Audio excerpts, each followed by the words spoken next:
Hi, I'm Ed Hess. I'm a professor of business administration and Baton executive in residence at the Darden Graduate School of Business, where I teach a second-year elective course on organic growth, the challenges of growing a public company organically. And this has proved to be a very interesting course that students find really focuses them in on how do you produce real, authentic growth in a public company. This course is based on lots of research and is in all of the cases are cases which we have here at Darden. And I want to share with you two modules today. And that's the modules on how does organic growth progress or occur. And then the module that growth creates risks to be managed. My research and research at McKinsey shows that organic growth in public companies occurs in a certain order. And even though companies don't plan it that way, when you go back and over a period of 10, 15, 20 years, look at how they've grown and you chart it, you'll see a common progression. And that's what I call the organic growth progression. McKinsey calls it the staircase.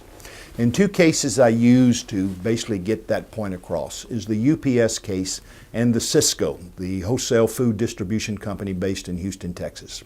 Both are great companies. Both are market leaders. And both companies have basically grown over a period of time in a specific set way. And that way basically includes geographical expansion, adding new customer segments, selling complementary products, moving into services, creating operating efficiencies in their basically supply chain and through logistics, which allow them to create bottom line earnings, which then fund new investments. And in UPS's case and now Sysco, expanding internationally. What's interesting about these cases is that I have students say, all right, let's figure out and chart how did UPS grow and evolve from basically being a bicycle delivery company of Nordstrom packages in Seattle to the world's largest package delivery company. How did they basically expand geographically? How did they expand their customer segments? What were the challenges that they had when they went to Europe? What have they done recently, which is they moved trying to basically reframe themselves into a service company and redefine their business so that they had a larger market space. And the UPS case also presents very interesting questions how.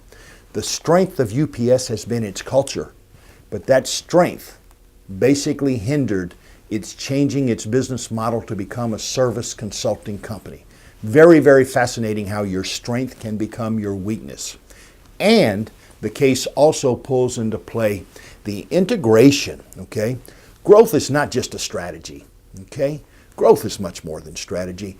Strategies have to be executed. Who executes strategies? It's not senior management, it's line employees.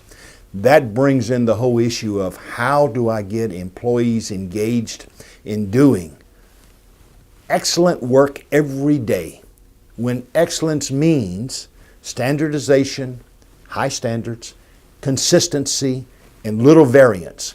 How do I keep people enthused, engaged? And the UPS story and the Sysco story shows how they have built highly engaged workforces, that basically are hourly workers, that resulted in high loyalty, high productivity, low turnover. How'd they do that? What is the secret sauce at UPS and at Sysco?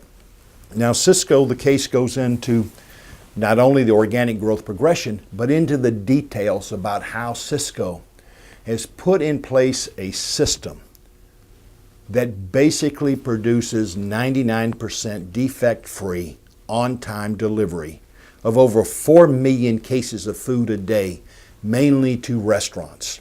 And how Sysco became so intertwined with their customer that they basically have made it almost impossible for the competition to take customers away from them. It's also a case which goes into customer centricity. and how the average restaurant, mom and pop restaurant that is a Sysco customer, is visited on average 2.3 times a week by a Sysco salesperson. And that salesperson is involved in every aspect of making that restaurant more successful. There are two interesting cases that basically allow you to get into how does growth progress, what are some of the preconditions of growth, the impact and the necessity of high employee engagement, and how both companies have never lost their focus on the customer.